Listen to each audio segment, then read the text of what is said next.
the issue of borrowing and how much is the national debt. Yes. It's been a big political conversation. Yes. What's the national debt right now? Well, at the moment, it's about, the last figure I saw was 304 million. Billion? But 304 billion cedis. Cedis, Yes. So cedis. it means that government of Ghana owes that money to who? Oh, we have the domestic part and then we have the foreign part. So but of course, I think the domestic is about 51% through our banks and SNET and investors, local investors who buy government bonds. And then we have 49% being external through the Euro bonds and other loans that we take from IMF and World Bank. Is it not, as they say partners. of the MPP, is it not a failed agenda of the MPP complaining about borrowing and being in government at a time when borrowing seems to have gone through the roof? What ratio is it of GDP?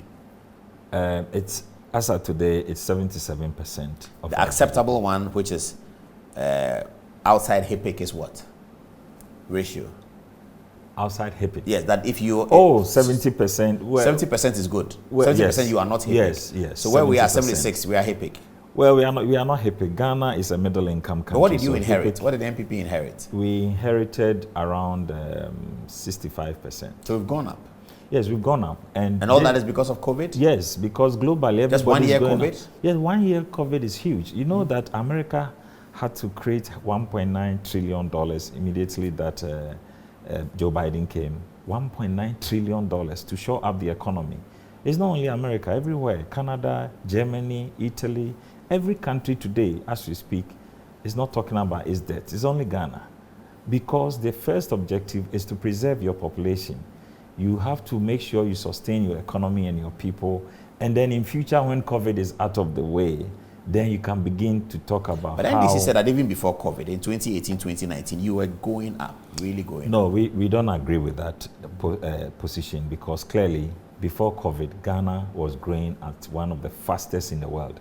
In fact, we grew the economy consistently. That's growing by GDP. Yes, but in GDP. terms of the ratio to debt. Yes. GDP ratio to debt. Yes, but we were on average of, I think, about 62% of our GDP to debt until COVID struck. So clearly, we were within range. So if what? You were using so the we can't do anything about it once COVID is still with us? We are doing something about it. We are paying back the money? Yes, that is what we have done today with the media budget, staying within your fiscal consolidation limits. But Haruna Idrisu made the point that you don't have your CEOs, you don't have your MMDCs, you don't have your boards and government, so no spending is happening within the government executive machine. So that's why you are not looking for money. Is he right? He's not right at all, because government expenditures is not limited to whether there's a CEO or not. The common fund administrator is in place. If it is time for you to disburse funds to the district assemblies, you do so. The accounts are there to receive it. Whether the MMDC is there or yes, not. maybe it may not be spent at the assembly level, but it doesn't mean that government has not disbursed funds to district assemblies or to get fund or to any of these statutory funds. So that cannot be the case. Maybe if he's talking about the basic level of expenditures where the funds have come but they are not being spent. But if you check, we gave data on how much income we have raised up till this point of the year, how much expenditures have been done. So if we were not spending, how could we report on those expenditures? Government is being disciplined. We are staying within the limits of the budget, and we want to make sure we don't add on to the debt so that we don't create more difficulties for the economy. That's interesting. You were telling us about the debt situation. How are we going to get out of it? We can get out of it in two ways. If you have a debt situation, for instance, this country, in this year, in 2021, we announced that our total revenues for the entire year, including all the taxes that we introduced, was going to be 72.5 billion for the whole year.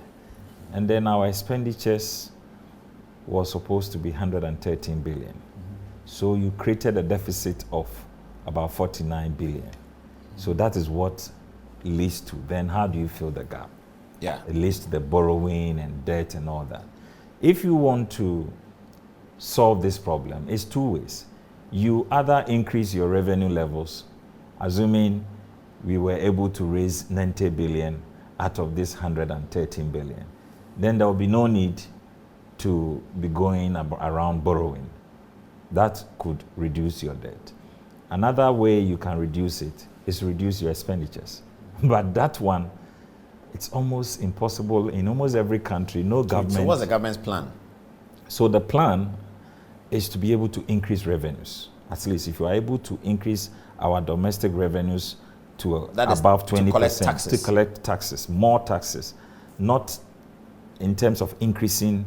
But from more people. But from more people, if we are able to increase the base. As they say, increase the tax net. Tax net. We've been saying that since 2001. Yeah. But now I believe that with this, the leakages and the inefficiencies have been too much. But the key determinant of debt reduction is your primary balance. You must always consistently be able to post a positive primary balance. That means the net debt accumulation over the period. If you are able to post your positive primary balance for a long time, then gradually you will see to a decline of your debt. But debt necessarily is not so bad, if only you apply it positively. Singapore is the number 12 highest debt to GDP country in the world.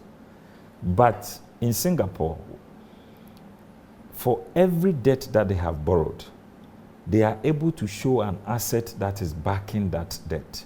And so they have a net zero debt as far as their public debt is concerned. And sometimes do we have that? Do we have for every money we borrow to show an asset? In our country? Yes. No.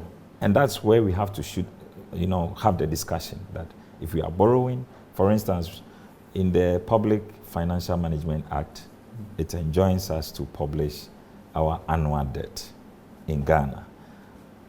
But we should be able, not just announcing or publishing it, we should be able to then do the proper evaluations to know how much of the debt has gone into maybe consumption or investment in infrastructure or gone, so that if we are able to do the proper analysis, and because we don't have the same needs, Singapore may be at a level that they are able to invest more in infrastructure, but in our country, maybe we are at a stage where our consumption needs may far exceed our need for infrastructure. It doesn't mean that you have to close one totally, because at the moment, Ghana's focus is on health and in education. All those two are also investment, especially when you invest in the human resource capacity of the country, like the free SHS.